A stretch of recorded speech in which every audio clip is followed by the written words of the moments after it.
now here he's bankrupting our country too, as if those two businesses weren't enough. You know, I mean, where does it end? Who's going to pay for this?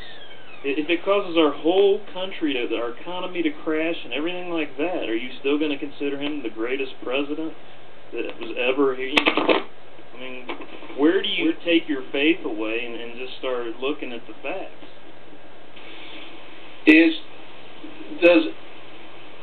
Last time I checked, there's this little body of legislators called Congress. And does the president operate in a vacuum and make all the decisions on his own? Or is it somewhat reliant upon what comes out of Congress? And if you look at the approval rating, if you want to talk about that, how do the American people feel about the job Congress is doing? And therein, I think what you're going to see is history is going to shed a much more positive light on President Bush and a much darker light on Nancy Pelosi and Harry Reid and those Congresses, because who's got a higher favorability rating, President Bush or Congress? Nobody remembers senators' names, though.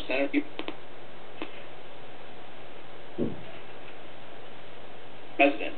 And also, the president, as the head of the party, he's also the head of the Republican Party. So, and especially if Republicans are a majority in Congress, he does direct what bills are brought up, allowed to be discussed, basically. And so he can control.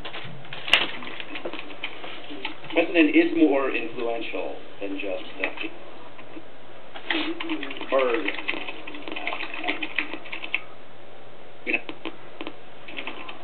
Well, also Nancy Pelosi and Congress have only, I guess, been a majority, quote unquote, for less than 2 years. Hey, Texas, we need you to mute your mic, man.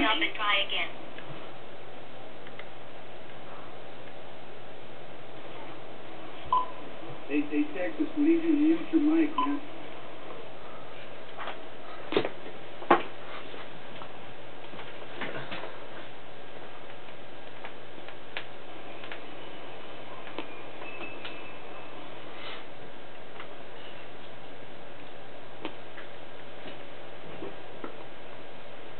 Well, that was interesting. You know, when I asked what is Congress's approval rating, and a Buddha says, well, I don't know. You got a democratically controlled Congress that isn't doing too hot in the eyes of the public, you know. And you're right, Jack. People aren't going to remember those names, but history will define the inner workings of what was going on during the time. Yeah, I mean, President puts forth the legislation, but ultimately, it's Congress that decides which of those pieces of legislation will make it to the floor for the vote. That whole gig, right? And those in power decide, in Congress decide what laws actually make it to, for consideration. That's why the Speaker of the House is such a powerful position, and the Leader of the Senate. Senate Majority Leader are such powerful positions, because they're setting the agenda of what bills will be heard and what bills won't.